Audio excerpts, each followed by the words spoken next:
नमस्कार, आप देख रहे हैं के न्यूज नेशनल और मैं हूं आपके साथ में शोभित पाठक। तो रुक करते हैं महत्वपूर्ण सुर्खियों पर। गुजरात चुनाव से पहले कांग्रेस को बड़ा झटका, कार्यकारी अध्यक्ष पद से हार्दिक पटेल ने दिया इस्तीफा। कार्तिक चिदंबरम का करीबी रमन गिरफ्तार, वीजा भ्रष्टाचार मामले में सीबीआई ने की कार्रवाई। सांसद नवनीत व रवि राणा को फिर हो सकती है जेल, दोनों ने तोड़ दी जमानत की शर्त। कांग्रेस हर लोकसभा विधानसभा क्षेत्र में तैनात करेगी स्थायी नेता, नेताओं की मदद से संगठनात्मक ढांचे को मिलेगी मजबूती। गुजरात चुनाव से पहले कांग्रेस को बड़ा झटका, कार्यकारी अध्यक्ष पद से हार्दिक पटेल ने इस्तीफा दे दिया है। कांग्रेस आलाकमान से काफी वक्त से नाराज चल रहे थे हार्दिक पटेल। गुजरात प्रदेश अध्यक्ष हार्दिक पटेल ने इसके चलते इस्तीफा दे दिया। हार्दिक पटेल ने ट्वीट करके इसकी जानकारी दी। कांग्रेस आलाकमान से काफी वक्त से नाराज चल रहे गुजरात प्रदेश अध्यक्ष हार्दिक पटेल ने जो है इस्तीफा दिया है। हार्दिक पटेल ने ट्वीट कर इसकी पूरी जानकारी सभी के सामने रखी। उन्होंने लिखा कि मैं कांग्रेस पार्टी के पद और पार्टी की प्राथमिक सदस्यता से इस्तीफा देता हूं। मुझे विश्वास है कि मेरे इस निर्णय का स्वागत मेरा हर साथी और गुजरात की जनता करेगी। मैं मानता हूं कि मेरे इस कदम के बाद मैं भविष्य में गुजरात के लिए सच में सकारात्मक रूप से कार्य कर पाऊंगा। गुजरात में इसी साल के अंत में चुनाव हो सकते हैं। ऐसे में हार्दिक का इस्तीफा देना कांग्रेस के लिए बुरी खबर है। गुजरात कांग्रेस में अंदरूनी कलह थमने का नाम नहीं ले रही है। हार्दिक पटेल के हालिया बयानों से कयास लगाए जा रहे थे कि वो पार्टी से नाराज चल रहे हैं और जल्द ही बीजेपी में शामिल हो सकते हैं। इसके बाद खबरें आई कि अब पार्टी के अंदर सब कुछ सुलझा लिया गया और हार्दिक की नाराजगी दूर कर दी गई है। लेकिन चिंतन शिविर में भाग न लेकर हार्दिक ने एक बार फिर से पार्टी के प्रति अपनी नाराजगी जाहिर कर दी थी। उसके बाद उन्होंने बुधवार को पद और पार्टी की सदस्यता से इस्तीफा दे दिया। आपको बता दें कि राहुल गांधी के गुजरात दौरे के वक्त भी उन्होंने हार्दिक पटेल से निजी तौर पर मुलाकात नहीं की थी। सीबीआई की टीम ने देर रात पूछताछ के बाद कांग्रेस नेता पी चिदंबरम के बेटे कार्ति चिदंबरम के करीबी एम भास्कर रमन को गिरफ्तार किया। सीबीआई को प्रारंभिक जांच में भास्कर रमन के पास एक हार्ड ड्राइव मिली थी जिसमें 50 लाख के लेन देन का ब्यौरा था। कांग्रेस नेता पी चिदंबरम के बेटे कार्ति चिदंबरम के करीबी एम भास्कर रमन को गिरफ्तारी जो है सीबीआई के द्वारा की गई है। वीजा भ्रष्टाचार मामले में उनकी जो है संलिप्तता दर्ज की गई। सूत्रों की माने तो सीबीआई की टीम ने देर रात पूछताछ के बाद रमन को गिरफ्तार किया और सबसे पहले सीबीआई ने मंगलवार को कार्तिक चिदंबरम से जुड़े हुए 10 ठिकानों पर छापेमारी की थी। सीबीआई के मुताबिक मामला 50 लाख की घूस से लेकर 263 चीनी नागरिकों का वीजा बनवाने से जुड़ा हुआ है। सीबीआई ने कांग्रेस नेता व लोकसभा सांसद कार्तिक चिदंबरम के खिलाफ रिश्वत लेकर चीनी नागरिकों को भारत का वीजा दिलाने का नया मामला दर्ज किया है। सीबीआई ने मामला दर्ज करने के बाद मंगलवार सुबह जो है कार्तिक के चेन्नई और दिल्ली निवास समेत देश भर के 10 ठिकानों पर छापे मारे। सीबीआई के मुताबिक पिता पी चिदंबरम के केंद्रीय गृह मंत्री रहते हुए कार्तिक ने 50 लाख रुपए से रिश्वत लेकर 263 चीनी नागरिकों को भारत का वीजा दिलाया था। सीबीआई अधिकारियों ने मंगलवार को चेन्नई, मुंबई, कोप्पल, झारसुगुदा, मनसा और दिल्ली में कांग्रेस नेता कार्तिक चिदंबरम के ठिकानों पर छापे मारे थे। सीबीआई कार्तिक चिदंबरम के खिलाफ आईएनएक्स मीडिया मामले की जांच भी कर रही है।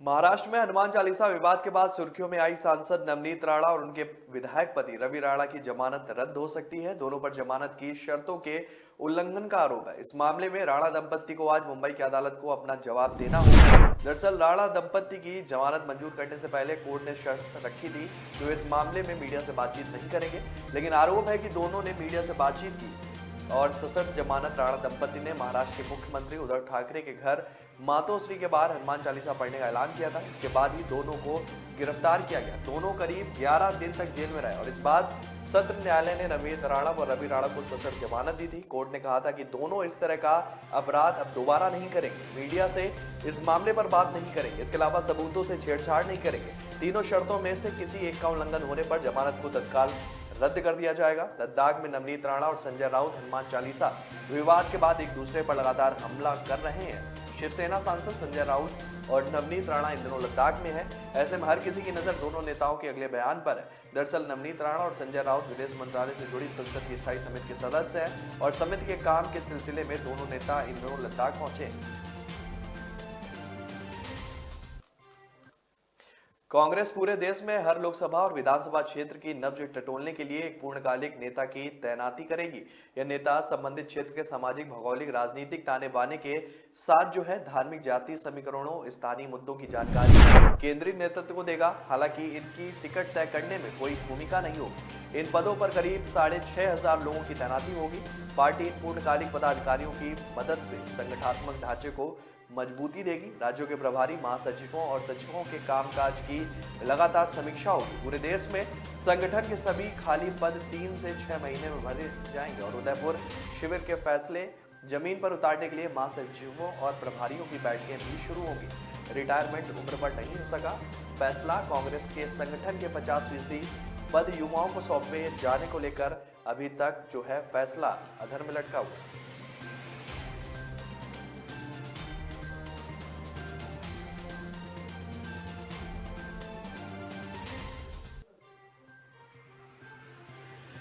तो ब्रेक पर जाने से पहले रुक करते हैं महत्वपूर्ण सुर्खियों पर। गुजरात चुनाव से पहले कांग्रेस को बड़ा झटका, कार्यकारी अध्यक्ष पद से हार्दिक पटेल ने दिया इस्तीफा। कार्तिक चिदंबरम का करीबी रमन गिरफ्तार, वीजा भ्रष्टाचार मामले में सीबीआई ने की कार्रवाई। सांसद नवनीत व रवि राणा को फिर हो सकती है जेल, दोनों ने तोड़ दी जमानत की शर्त। कांग्रेस हर लोकसभा, विधानसभा क्षेत्र में तैनात करेगी स्थायी नेता, नेताओं की मदद से संगठनात्मक ढांचे को मिलेगी मजबूती। की असली पहचान तभी होती है जब उसकी बुनियाद मजबूत हो, क्योंकि जिन्हें खुद पर भरोसा हो उनकी ताकत कभी कम नहीं होती है। इसलिए भरोसा करिए सिर्फ विकी पावर प्लस टीएमटी बात पर। अब घर बनेगा स्ट्रॉन्ग, चलेगा लाइफ लॉन्ग। ब्रेक के बाद फिर स्वागत है आपका। रुक करते हैं आगे की खबरों पर। बारिश के कारण बेंगलुरु मेट्रो सेवा भी प्रभावित हुई है। कई इलाकों में पानी भरने के कारण बिजली तक ठप हो गई। इसके कारण मेट्रो की आवाजाही को भी रोकना पड़ा। बताया जा रहा है कि पर्पल लाइन पर ट्रेनों का संचालन रोकना पड़ा है। मौसम के मिजाज इस बार किसी को समझ नहीं आ रहा है। कभी इतनी गर्मी पड़ती है कि जीना मुहाल हो जाता है, तो कभी बारिश कहर बनकर टूटती है। उत्तर भारत में जहां गर्मी से बुरा हाल है, तो असम में मूसलाधार बारिश के कारण बाढ़ ने कहर बरपा रखा है। अब कर्नाटक के बेंगलुरु का भी यही हाल है। यहाँ कुछ घंटों की बारिश के बाद बाढ़ जैसे हालात पनप रहे हैं। रिहायशी इलाकों में पानी भर गया, सड़कें जगमग और लोगों के घरों में पानी भर गया। आलम यह है कि सड़क पर घुटनों तक पानी भर चुका है।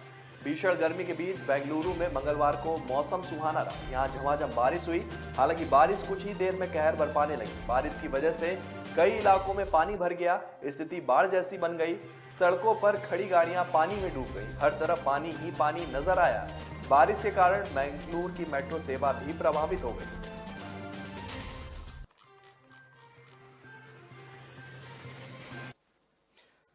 देश में कोरोना मामलों में मंगलवार के मुकाबले आज उछाल देखा गया है। केंद्रीय स्वास्थ्य मंत्रालय की ओर से जारी किए गए आंकड़ों के मुताबिक पिछले 24 घंटे में कोरोना के 1,829 नए मामले सामने आए, जबकि एक दिन पहले 1,569 कोरोना संक्रमित मिले थे। इतना ही नहीं, 24 घंटे के दौरान कोरोना से होने वाली मौतों की संख्या में बढ़ोतरी दर्ज की गई। बुधवार को सामने आए आंकड़ों के मुताबिक देश भर में कोरोना के 33 लोगों की इससे मौत हो गई, जबकि एक दिन पहले 19 लोगों की मौत हुई थी। स्वास्थ्य मंत्रालय ने बताया कि 24 घंटे के दौरान देश भर में 2,549 लोग ठीक भी होकर अपने घर लौट चुके हैं।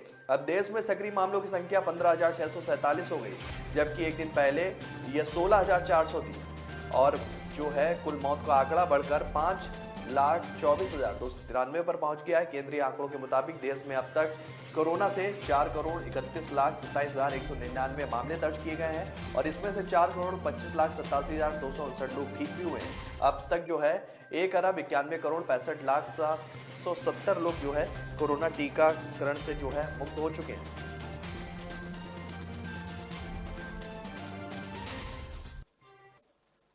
सुप्रीम कोर्ट ने दिल्ली में 10 साल से पुराने डीजल व 15 साल पुराने मेट्रो वाहनों पर प्रतिबंध के खिलाफ दाखिल याचिका को खारिज कर दिया। साथ ही याचिका दाखिल करने वाले 2 वकीलों पर गैर जरूरी अर्जी देने के लिए 8 लाख रुपए का जुर्माना भी लगाया गया।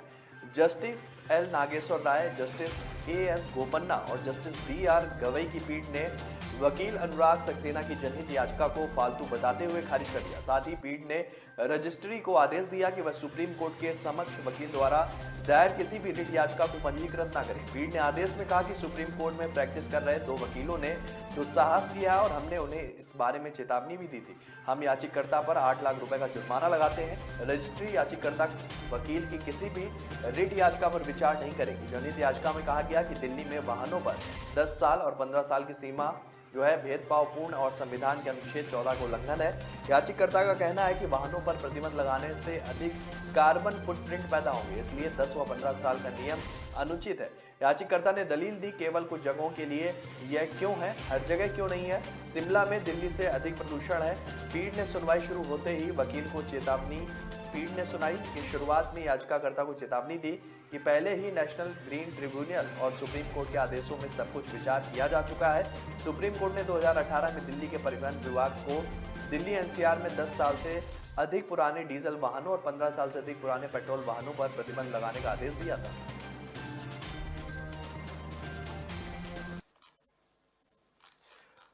राजधानी दिल्ली के अवैध अतिक्रमण पर एमसीडी की तरफ से लगातार बुलडोजर कार्रवाई जारी है और इस बीच पूरे मामले में सियासत भी होती हुई दिख रही है। एक तरफ जहां इसको लेकर राजनीतिक दलों की तरफ से खूब बयानबाजी हो रही है, तो वहीं अब केजरीवाल सरकार ने तीनों नगर निगमों से बुलडोजर एक्शन पर रिपोर्ट मांगी है। दिल्ली सरकार की तरफ से रिपोर्ट 1 अप्रैल से लेकर अब तक की मांगी गई है। गौरतलब है कि दिल्ली के दंगा प्रभावित जहांगीरपुरी में एमसीडी के बुलडोजर एक्शन पर सुप्रीम कोर्ट की तरफ से रोक लगाई गई थी। इसके बाद ही शाहीन बाग समेत दूसरी जगहों पर लगातार अवैध अतिक्रमण पर कार्रवाई की जा रही है। इसको लेकर वहां के स्थायी लोगों में भारी गुस्सा दिख रहा है, जबकि इस पूरी कार्रवाई का दिल्ली की सत्ताधारी आम आदमी पार्टी की तरफ से भी विरोध किया जा रहा है। दिल्ली सरकार की एक तरफ से यह रिपोर्ट जो है 1 अप्रैल से लेकर अब तक की मांगी गई है। गौरतलब है कि दिल्ली के दंगा प्रभावित जहांगीरपुरी में एमसीडी के बुलडोजर एक्शन पर सुप्रीम कोर्ट की तरफ से रोक लगाई गई थी।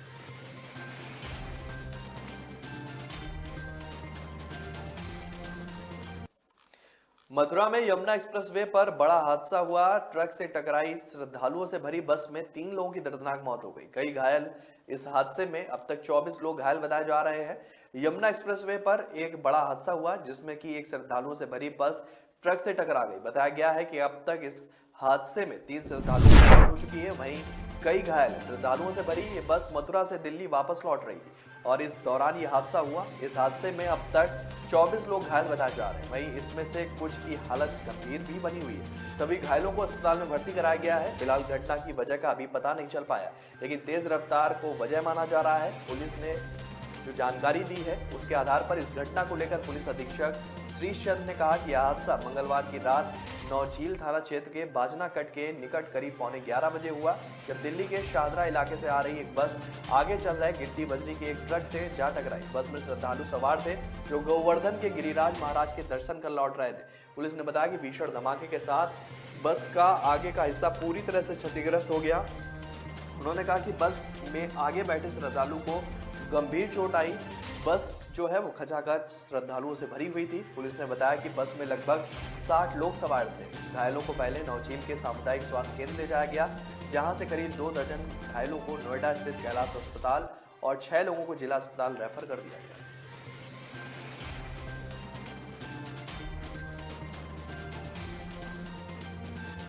तो ब्रेक पर जाने से पहले रुक करते हैं महत्वपूर्ण सुर्खियों पर।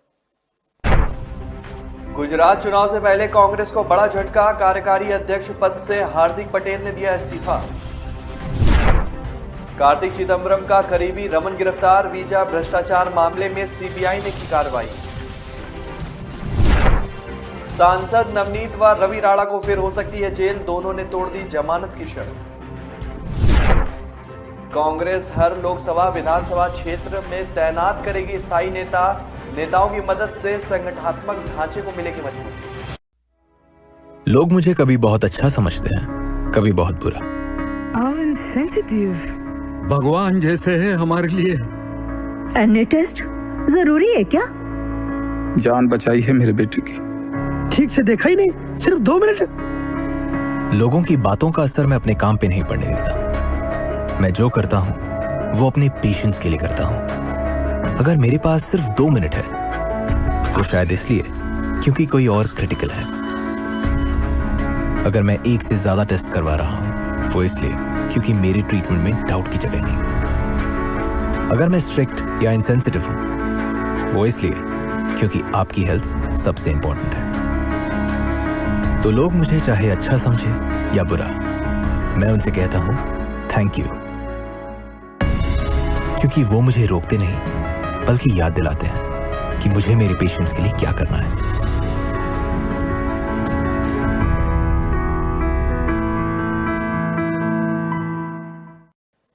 ब्रेक के बाद फिर स्वागत है आपका। रुक करते हैं आगे की खबरों पर।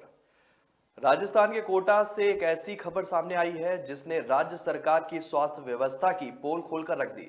यहां के एक अस्पताल में भर्ती महिला की आंखों को चूहे ने कुतर दिया। इसके बाद महिला की पलक के 2 टुकड़े हो गए। घटना कोटा एमबीबीएस अस्पताल की है। मामले का पता चलते ही अस्पताल में हड़कंप मच गया और घटना सामने आने के बाद मेडिकल कॉलेज के प्राचार्य डॉक्टर विजय सरदाना इस मामले में कुछ भी बोलने से बचते रहे। मामला देर रात का बताया जा रहा है। महिला के पति देवेंद्र सिंह भाटी ने बताया कि उनकी पत्नी रूपमती भाटी को लकवा हुआ था। उनके शरीर गर्दन से नीचे बिल्कुल भी काम नहीं करता, केवल गर्दन के ऊपर का हिस्सा काम करता है। रूपमती पिछले 45 दिनों से यहाँ भर्ती हैं। उन्होंने बताया कि यहाँ चूहे तो हैं लेकिन ये नहीं पता था कि इतने खतरनाक हैं। रात करीब 3 बजे महिला की आंख को चूहे कुतर रहे थे। महिला ने गर्दन में हलचल की तो चूहा चला गया, लेकिन पता चला कि वो बार बार आता रहा और उसने जो है इस घटना को अंजाम दी। वहीं खून निकलने से तुरंत इसमें आनन फानन में तुरंत इलाज कराया गया, जिससे जो है महिला की आंख बचाई जा सकी।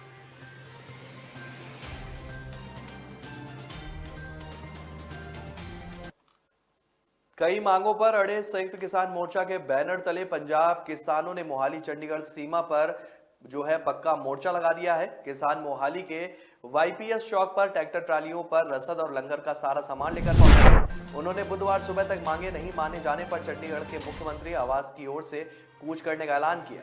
किसानों ने कहा कि फिर चाहे लाठी खानी पड़े या बैरिकेड तोड़ना पड़े। इस बीच पंजाब सरकार ने कैबिनेट की बैठक भी बुला ली है। मंगलवार दोपहर को किसान नेताओं की मुख्यमंत्री के साथ बैठक नहीं हो सकी थी और मुख्यमंत्री भगवंत मान भी दोपहर बाद दिल्ली रवाना हो गए। उन्होंने आम आदमी पार्टी के सुप्रीमो अरविंद केजरीवाल से मुलाकात की। सीएम भगवंत मान ने किसानों से नारेबाजी करने के बजाय पानी बचाने की अपील की है।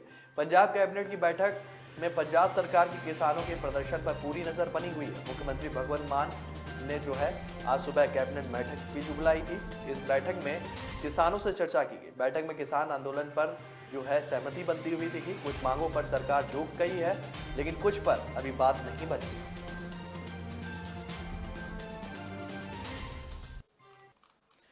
उत्तर प्रदेश के संसदीय इतिहास में 6 जुलाई को कांग्रेस अपने सबसे खराब दौर में प्रवेश करेगी। 113 साल में पहली बार ऐसा होगा जब विधान परिषद में कांग्रेस का प्रतिनिधित्व ही नहीं होगा। उनके एकमात्र सदस्य दीपक सिंह का उस दिन कार्यकाल समाप्त होगा। इस तरह से कांग्रेस के प्रमुख नेता रहे मोतीलाल नेहरू से प्रारंभ हुआ यह सिलसिला उनकी 5वीं पीढ़ी के समय में खत्म हो रहा है। उत्तर प्रदेश में विधान परिषद की स्थापना 5 जनवरी 1887 को हुई थी और तब इनके 9 सदस्य हुआ करते थे। 1909 में बनाए गए प्रावधानों के तहत सदस्य संख्या बढ़कर 46 कर दी गई, जिसमें गैर सरकारी सदस्यों की संख्या 26 रखी गई। इन सदस्यों में से 20 निर्वाचित और 6 मनोनीत होते थे।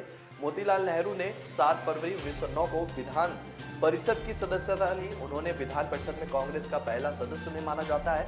हालांकि 1920 में कांग्रेस की सरकार के साथ असहयोग की नीति के तहत उन्होंने सदस्यता त्याग दी थी। तब यूपी को संयुक्त प्रांत के नाम से जाना जाता था।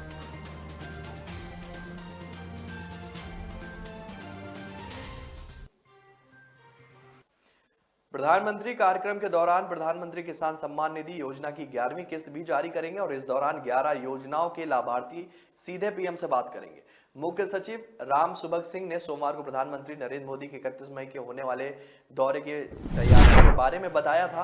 प्रधानमंत्री नरेंद्र मोदी हिमाचल प्रदेश की राजधानी शिमला से देश भर के 773 जिलों के लाभार्थियों से संवाद भी करेंगे और इसमें देश के 773 जिलों के साथ साथ प्रदेश के 12 जिलों के 40 लाभार्थी भी प्रधानमंत्री के साथ संवाद सत्र में भाग लेंगे।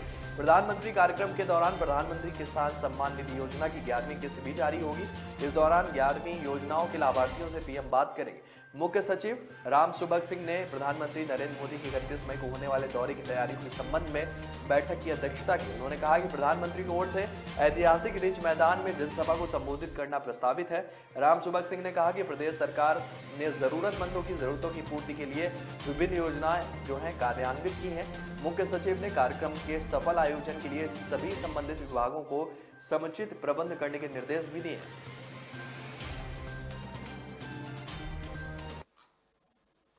16 से 20 मई तक मौसम विभाग की ओर से रुद्रप्रयाग, उत्तरकाशी, चमोली, बागेश्वर और पिथौरागढ़ जिले के लिए आकाशीय बिजली हवा के साथ तेज बारिश का पूर्वानुमान जारी किया गया है।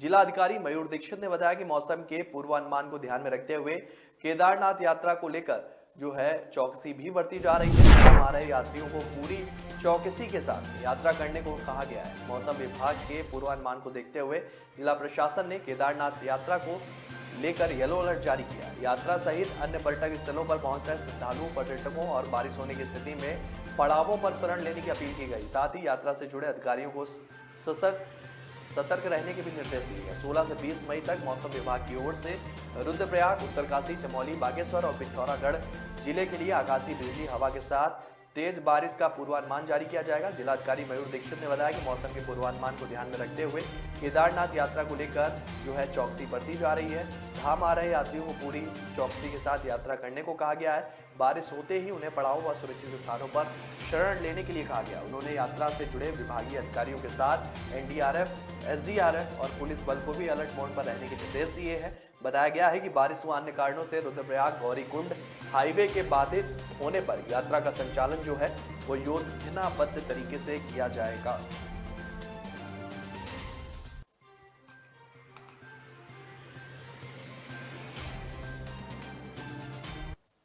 तो फिलहाल इस बुलेटिन में मेरे साथ इतना ही। आगे की खबरों के लिए बने रहिए के न्यूज नेशनल के साथ। तब तक के लिए नमस्कार।